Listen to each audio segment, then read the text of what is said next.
And we're back for another exciting episode of The Horror Guys. Yay! I'm Kevin. I'm Brian. We're going to talk about 5 horror movies that we saw this week. 5? 5! That's new. Well, that's not new. We always do 5. Okay. And it's kind of pushing it to call a couple of these horror, but we're going to anyway. Is it? They're in the genre. Well, Predator, Badlands. It's more science fiction-y than horror. It's got the horror elements. There's science fiction horror. There's romantic horror. There's comedy horror. Okay. There's lots of monsters on that planet. There are, yeah. But they're just, animals. They're not like monsters. Unless you consider the main character. Yeah. Who has been a monster in other movies. Yeah, but he's not here. Anyway. Well, what are we talking about? What do we got this week? Well, we have Lake Placid Legacy. Finishing up the last week. Wrapping up the final of the Lake Placid movies, at least for now, unless they make more. And then 2003's Godzilla, Tokyo, S.O.S. There's more to the name than that, but I think it's gotten cut off in the English translation. Yeah, I think so, yeah. 2026 is Primate. And as I mentioned, Predator Badlands. And also this year came 28 years later, The Bone Temple. Ooh. The second in the trilogy of the 28 Years Later films. We were not fans of the first 28 Years Later movie. I am certainly a fan of the second one, though. The second one is much better. Yeah. Well, all this, as well as the latest issue of Horror Monthly, issue number 53, is available right now. 54 will be out within the next week or so. And hey, you remember those Horror Guys guides? Horror Guys Guides to Vincent Price, Horror Guys Guides to Boris Karloff, Horror Guys Guide to Amicus Films, Horror Guys Guide to Universal Films. Mm-hmm. How about the Horror Guys Guide to the Tremors movies and TV series? Well, that would be neato. I'd read a book about that. Yeah, it's good because we wrote a book like that.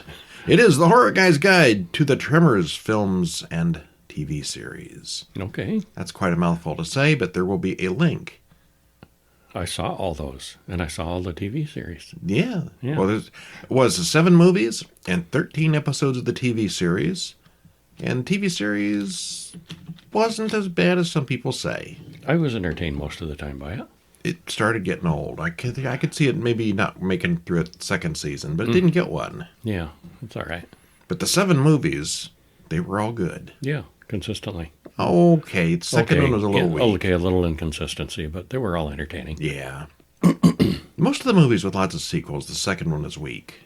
Quite often, yeah. Yeah, I'm going to call that the rule of Brian. I keep pointing that out. Okay. Over and over. All right, but first of all, we will start with, like the 9th or 10th movie in the Lake Placid series, 2018, Lake Placid Legacy. Actually, I think it's 6?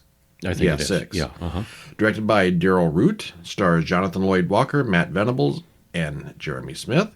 Stars Katherine Barrell, Tim Rozon, Cy Bennett, and Joe Pantoliano, who never plays a good guy, does he? Not very often. And it is 1 hour, 33 minutes, and there's a trailer in the show notes. Well, spoiler-free, what'd you think? Well, this is a sequel to Lake Placid versus Anaconda, as well as a sequel to the Lake Placid standalone movies. It's kind of a double sequel. A group of eco-warrior urban explorers, FAFO, when they break into a fenced-off, decommissioned research compound. Never do that. What could go wrong? Well, things go wrong, because that fence is holding creatures in. It wasn't really anything we haven't seen before, but it's well put together. It moves well, and it entertains. They were trying to rejuvenate the franchise that had been dead for 5 or 6 years. It was all right. Yeah, good location. Run-down facility. Uh-huh. Yeah, lots of peril in the facility. And yeah, it was good overall. Yeah. Well, we open in Seattle, Washington, where 4 people sit in a tiny car and conspire about exposing corporate greed. These are, I guess they're not eco-terrorists. What do you call those kind of people? Urban warriors. Yeah, okay. Yeah. Oh, also urban exploration and hacking and all that nerdy stuff. As they break into Wenco Corp, we cut back and forth with a man running through the woods who is terrified. Wenco Corp looks like a Star Trek set on the inside. I don't think there's too many corporate buildings to look like that. That was something, yeah. Very science fiction-y looking. And after all this trouble, they get to the roof and they drop a Wenco equals death banner off the roof. That's all they were here for. Meanwhile, something unseen eats the man in the woods. Credits roll. Okay. Okay. Alice doesn't approve of the urban explorer / eco-terrorist stuff that her sister Jade leads. Sam, Billy, and Spencer are just in it for the rush.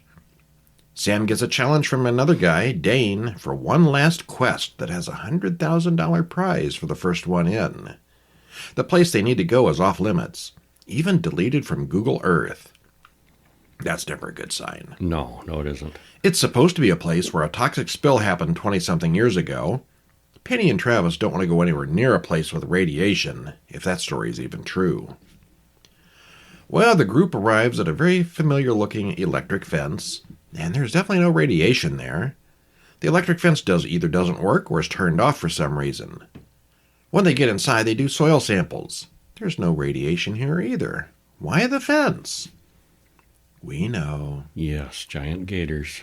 Penny and Travis drop the others off at a dock and promise to wait 30 minutes before they leave with the boat. The others walk through a construction site. They soon find Dane's camp, but Dane isn't there. The place has been wrecked, but they find a camera. It shows Dane being chased by some kind of a monster that we don't see. Then they find body parts, but Spencer thinks it's all a prank, until they find half of Gomez, Dane's assistant. They all run back to the boat, which suffers an accident, along with Travis. Yep, alligator ate the boat. Yeah, they're in trouble now. Yep. Well, skipping down here to the bottom here, it plays fast and loose with the lore from the previous films, as the whole corporate angle only marginally applied to the Versus film. On the other hand, the lab and facility were nice sets, and they probably hoped there would be more sequels. There's supposed to be just one crocodile here, one big survivor, but it's both simultaneously inside the tunnel and outside eating characters at the same time. Its size also fluctuates depending on where it is. But then you find out there was a reason for that. More or less, yeah. It's all fairly predictable in every way, but it wasn't boring. If you're looking for more CGI croc action, this movie totally exists. It does, yeah. Yeah, it was all right. It was probably another sci-fi channel, I imagine. Mm-hmm. And they got to put out their movie of the week. I had a fundamental dislike of the ego-arrogant characters. You do in real life, though, too. Ego-arrogant, yeah. I didn't like them, but that made it difficult to connect with them. But I eventually did, more or less. Yeah. It was good. I was entertained. Speaking of eco-terrorists, we got Godzilla next. 2003's Godzilla Tokyo S.O.S. Directed by Masaki Tezuka. Written by Masaki Tezuka and Masahiro Yokotani. Stars Noboru Kaneko, Mihu Yoshioka, Mitsuki Koga, Masami Nagasawa, and a bunch of other people. It is 91 minutes long, and there is a trailer in the show notes.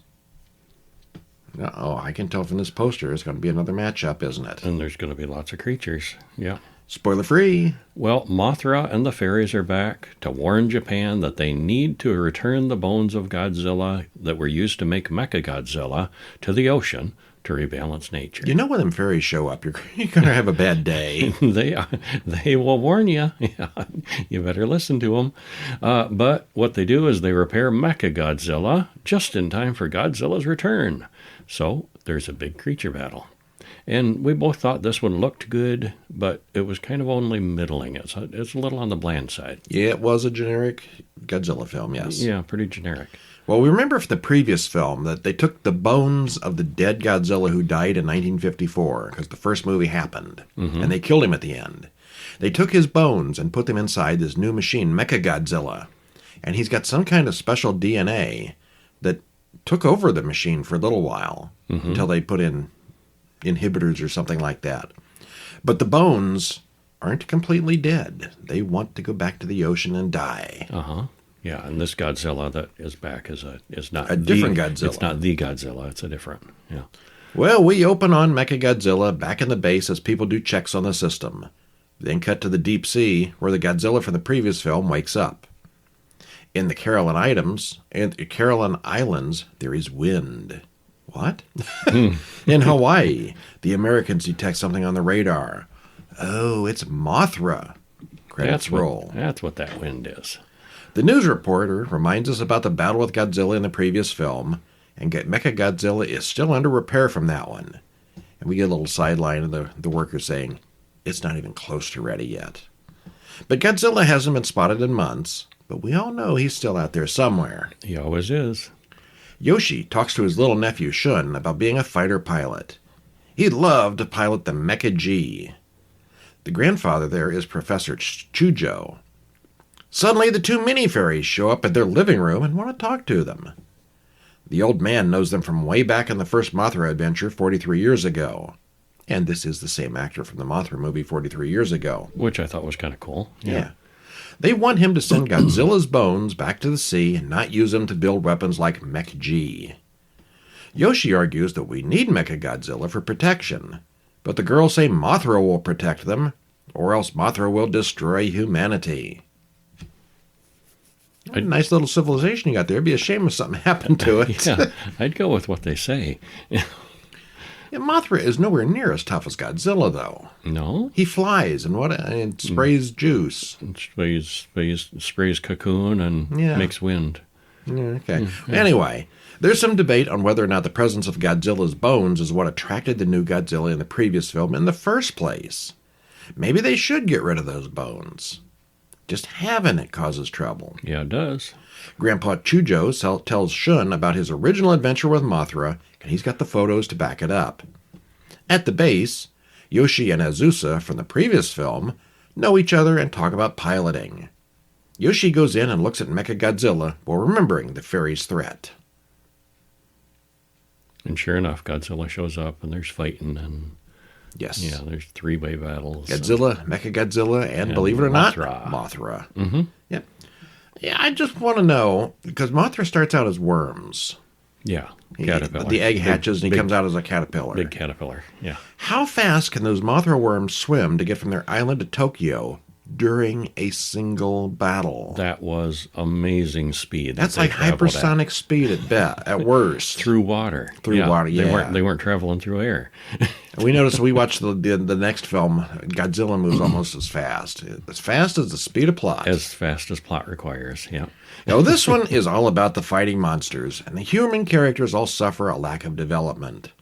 The humans don't really do much here. Because of this, I think it's a little dull, because men in rubber suits fighting gets old fairly quickly. Mm-hmm. Need more than that. This takes place not long after the previous film. Everything is sharp and clear and modern. It's almost too clear. The buildings look a lot more like models than they used to. Do you notice how fake the town looked? Yeah, I did. I mean, it's always been a rubber suit walking through models, but this looked faker. Not quite as good, yeah. The creatures, on the other hand, look better than ever, as do the planes, machines, and the other CGI things. They're really getting the hang of the CGI stuff now. Mm-hmm. 23 years ago. And, okay, basically it was all right. It was not one of the best, not one of the worst. It's middling. Middling, yeah. Then we have Primate. Just came out in 2026. Directed by Johannes Roberts. Written by Johannes Roberts and Ernest Riera. Stars Johnny Sequoia, Troy Kotzer, Jessica Alexander, Gia Hunter, Victoria Wyant, and Miguel Torres Umba. Hour 29 minutes, trailer in the usual place. Spoiler free. When a beloved and tame pet chimpanzee gets rabies, things go bad quickly. You know who else gets rabies? Cujo. Yes. There's a lot of similarities. Yep, it has been compared. Yep. It becomes a game of who will survive as a group is trapped and the body count rises. The effects are mostly practical, which is appreciated, though the chimp is an actor in prosthetics most of the time, and it's not a perfect illusion. It's not a very expressive face. There are comparisons to Cujo with people trapped by a rabid animal. The violence is brutal, and the situation is tense. It was pretty good. Mm-hmm. I liked it. Yeah, I liked it okay. Yeah. It's a modernized Cujo, sort of. Yeah.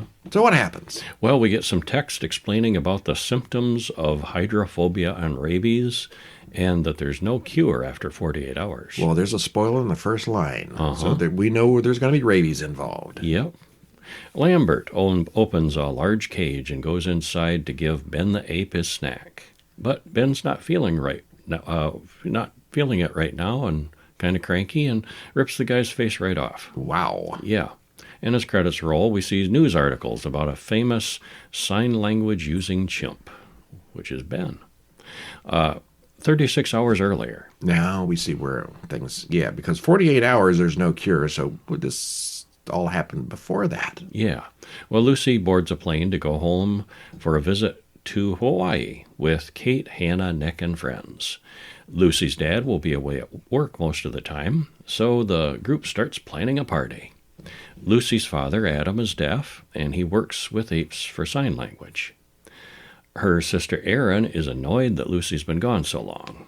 The little chimp Ben uses a machine to talk and sign language, and he's very smart. I'm surprised that they didn't do very much with the talking. No, they didn't. A couple times he says, bad Hannah or something like that, but he doesn't really taunt them, or he doesn't say much. No. Even though he's given the ability to speak through the machine. Could have been kind of a missed opportunity there. Yeah. Well, Hannah visits the pool and runs into Ben, who drools and stares at the water oddly. Hydrophobia. Yeah. It's setting in. Adam takes Ben to his cage and finds a dead mongoose in there. He also finds that Ben's been bitten by the thing. So Ben is staring at the pool weirdly, like he's afraid of the water. Yeah. Hydrophobia doesn't really mean that, though. That's not what that means. It doesn't really mean fear of right. They can't. Your throat closes off and they can't drink. But also he can't swim. That comes up later. This is not a new pool. He's been there. He's always lived there. So it's not a sudden thing. Yeah. Well, he's just being weird and drooly. Yeah. Well, night falls and all the teens do teen things. Oh, drama. Yeah. We get a scene with the man in the cage getting his face off again, ripped off again that night. So we've caught up to what we've seen before. We've caught up, yeah. Kate runs into Ben in the kitchen, and he's weird and scary now. Well, yeah, he just ripped a guy's face off. Yeah, and everyone argues what to do with Ben. Hannah wants to shoot him. You can't shoot our Pat. Yeah. They call Lambert and hear his phone ringing up in the enclosure. Oh. Yeah.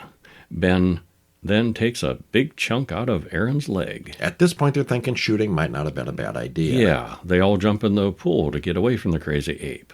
But Erin won't stop bleeding. Lucy figures out that Ben must have rabies. And they find themselves trapped in the pool. And there's our Cujo similarities. Yeah. Yeah, okay, so it's Cujo with a chimp in a swimming pool instead of a dog in a VW. The ape is mostly done with practical effects, but I was surprised at how unrealistic and unexpressive it looked. The face is very unexpressive. Yes. Yeah. I mean, it may have been a puppet or something, but the face did not look like... I think a lot of it was the guy in the suit. You think it was just a guy in a rubber suit? A lot of it, yeah. Yeah, it really was. Miguel Torres Umba was the guy in the prosthetics. Which is not his fault that the rubber mask wasn't very good. No, his mannerisms and his motions the monkey was very realistic. Very realistic. Just not to look at. Yeah. I wondered if they might have done better with like a motion capture like in the Planet of the Apes movies. Oh, absolutely would have, yeah. Would have been more expression on the face. Yeah, I thought the fake-looking ape detracted a lot. CGI might have actually been better in this case. It might have. Other than that, it used a lot of the usual horror tropes and ideas. It was all right. It's not great. It was okay. Yeah, it was all right. I don't regret watching it, but it's not on my list to watch again. Yeah, it was just okay. Yeah. Predator Badlands, also from 2026. Directed by Dan Trachtenberg, written by Patrick Ason and Dan Trachtenberg, stars Ellie Fanning, Demetrius Schuster, Kolo Matangi, and Ravi Narayan, and it's about an hour and 47 minutes. That's quite a poster on that one, too. It's an awesome poster. Spoiler free, a young and runty predator goes on a quest to hunt the ultimate prey on an alien planet. He teams up with a damaged Weyland-Yutani android, and they have dangerous, zany adventures on their quest. It's action, adventure, and science fiction without much mystery or horror. It's pretty entertaining in its own way, but far from the original Predator movie. It is, yeah. Yeah, some of the Predator movies and some of the Alien movies lean way over into horror, and some of them don't. Mm-hmm. But we've done the other movies in the franchise, so here we are with this one. Yeah, yeah. It's either horror or it's not. Okay. It's got some tense moments, and there are monsters. Yes. Yeah. Well, tell us about it. Well, the Utah are predators, and we open up on Utah Prime. Was that ever mentioned before that that race of predators had a name? Everybody just calls them the predators. It has been mentioned does, okay. previously, yeah. Where one predator enters a cave and fights another one.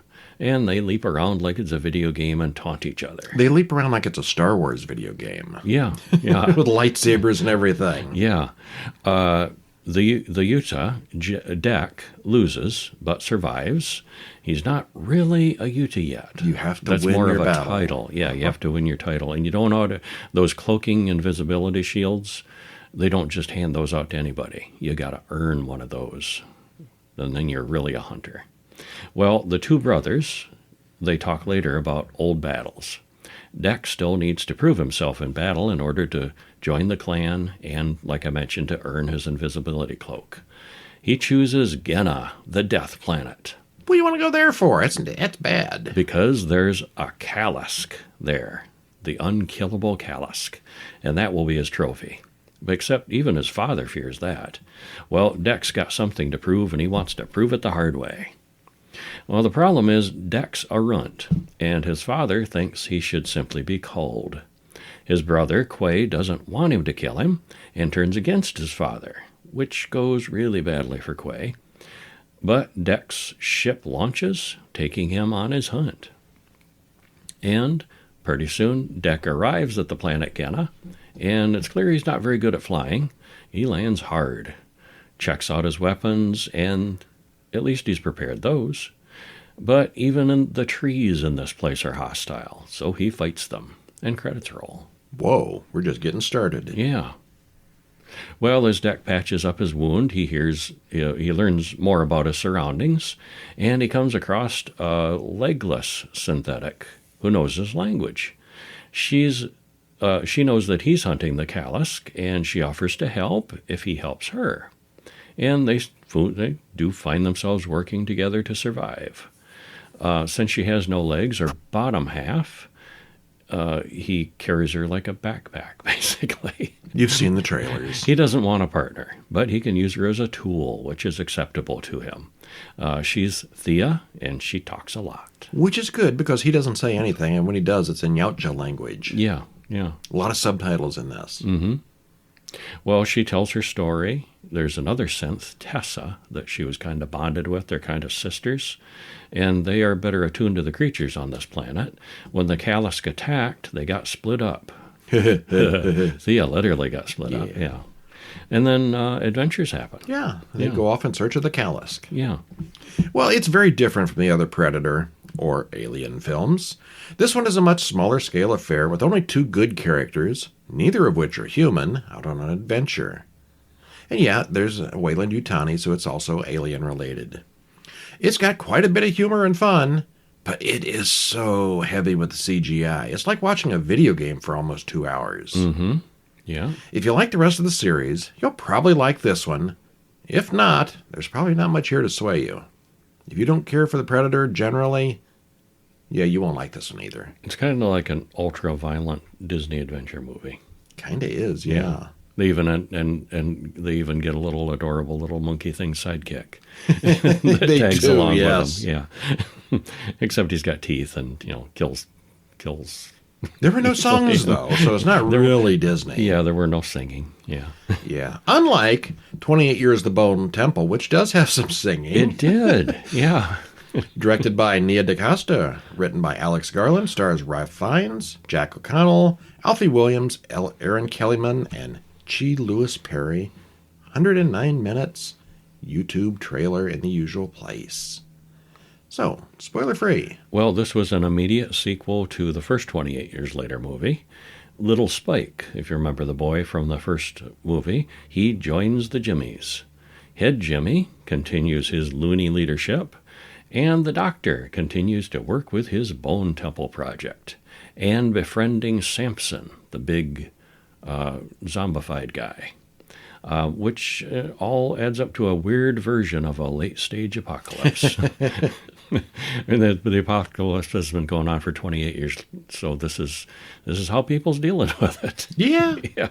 We both enjoyed it a lot and thought it was better than the previous movie. Yeah, the first movie they did things, and at the end, Spike went off and ran up to this weird gang of guys that were all wearing blonde wigs and called themselves Jimmies. Mm-hmm. And that was just the stupidest ending for a movie ever. We hated it.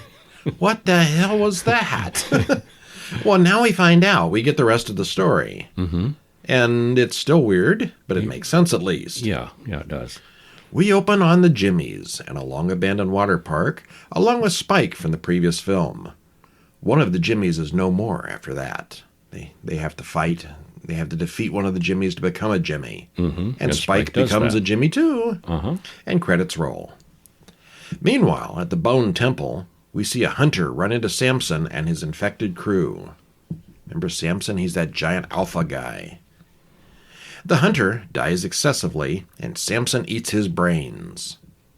Yum. Yummy. Not far away, Dr. Kelson cuts up the pregnant woman from the previous film. Yeah, that didn't go so well last time, and we're still dealing with that. Mm-hmm. On the way to dispose of the body, he runs into Samson and has to tranquilize him, which he's done in the past. Kelson then removes the arrows from the giant zombie, and afterwards he goes down into his bunker and plays some music. Kelson is a weird guy. Yeah. Very eccentric. The next morning, Kelson encounters Samson again, and this time the big guy doesn't charge at him. He got tranquilized yesterday, and he liked it. He likes being tranquilized. Kelson bargains with the monster. He tranquilizes the big man again, which is what Samson seems to want. Kelson wants to be friends with Samson, or at least see if he can train him. Kelson takes some of the drugs himself and passes out. When he awakens, Samson is gone and did not kill him in his sleep. They start getting stoned together, and a weird bromance is born. Boy, that scene. Yes. That's something. There's many scenes. Yeah, there's a lot of weirdness in this one. Yeah, I like it. It begins, like you said, almost immediately after the events of the previous film. Oddly enough, this time, it all makes sense in a crazy way. There's supposed to be a third one coming, so we're in good shape here. This was much better than the previous film, which was mostly just set up. Mm-hmm. Yeah, I mean, they couldn't have made it 3 hours long and combined them together, but... And the way this one ends, it's clear where they can go with the third one. Yes. You know, they could. Or they could go somewhere completely different with the third one. They could, yeah. Yeah. It was decent. Mm-hmm. Favorite of the week? Best use of Iron Maiden music ever in a movie. Absolutely. Yeah. Best of the week, probably, I'm going to go with the 28 Years Later. Yep, me too, for Bone sure. Temple. Uh-huh. All right, that's it for this week. Stop in over at horrorguys.com. Check out our next week's posts as we do them, or sign up over at horrorweekly.com, where you can get all our reviews, including spoilers, in your email box every Sunday afternoon. Of course, don't forget to check out that Tremors book we told you about. There will be a link on the website real soon now. Mm-hmm. I don't have it there yet, but it will be very soon. And it's a cool book. If you're on Kindle Unlimited, you can get it free that way. What a deal. Most of our books are not available that way, but this one is. Okay. All right. That's it for this week. Stop in next week. I'm Brian. And I'm Kevin. We'll see you next week. See ya.